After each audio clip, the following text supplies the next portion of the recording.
Sanghvi is now back with us from Bangkok. I want to go across to him. Mr. Sanghvi, the allegation against you tonight is that you have taken dictation from a corporate lobbyist and carried in your piece counterpoint a verbatim repetition of what was dictated to you on the phone. How do you, sir, respond to this very serious allegation being leveled against you? Rahul, thank you very much for inviting me for the show, and I'll be happy to answer that question.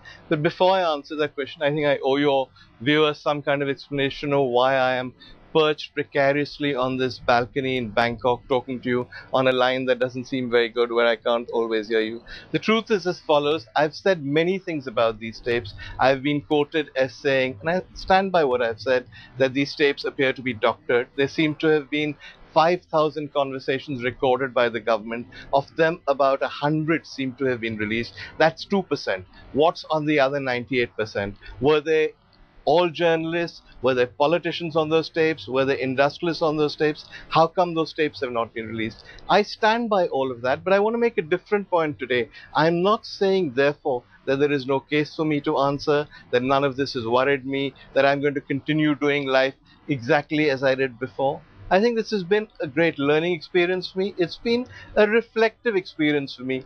Ultimately, all of us in journalism are what we are because of our viewers, because of our readers.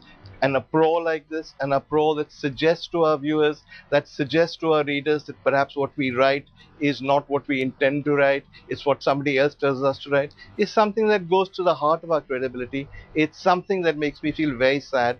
One of the first things I did when this uproar started was I voluntarily discontinued Counterpoint. Many of the other journalists involved in this have continued doing what they're doing, arguing, perhaps correctly, that the allegations have no substance. I'm not saying the allegations necessarily have substance, but it's not in me to do that. I believe it's time to show some response. I believe I should respond to what people are saying. I believe I can't go on as though nothing has happened, which is why I've withdrawn Counterpoint. I hope one day it'll be cleared. I hope soon it'll be back. Okay, now having said what I have said, let me go on to your question.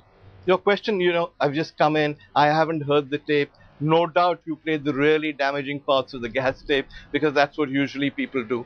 It's a very, very long conversation. I'll give you a background if you'll give me a bit of indulgence to explain what's really happened. Sorry, I have to ask you this. Are you still there? We are. Yeah? Please go on. We can hear you loud and clear. All right, okay.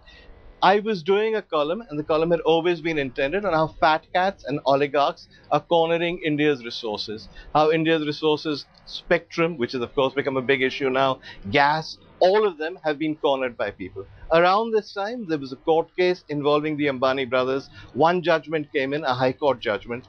I called up Radia, who represented one of the Ambanis. She gave me a long, detailed explanation. Many of the points she made, I thought made no sense. I took those points, and I took two in particular that seemed to me to make a lot of sense, to the other side, to the Anil Ambani side.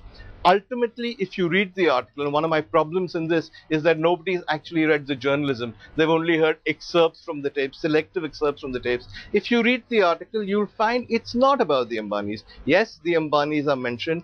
Bits about the Ambanis do certainly feature in the thing. But the article makes a different point, which is that oligarchs should not control all of India's resources. One point that Neera Radia made certainly is represented in the piece, which is that a family MOU should not have precedence over India's interests. That's an unexceptional point. It wasn't something secret she was revealing to me. That was the official position of the Ambanis in the High Court case. My own view that the gas belonged to the people of India, that all the resources belong to the people of India, is represented in the article. It's a view that the Supreme Court has also accepted. It's not a really unusual view that benefits only Mukesh Ambani. There is another part in the conversation, two parts of the conversation you should remember. One is when she accuses Amar Singh of doing some deal on behalf of Anil Ambani in return for supporting the government. I put that allegation to them. I have rejected that allegation. And if you listen to the article, I say I put this allegation to Anil's side, and I'm happy to accept the denials because I could never substantiate it.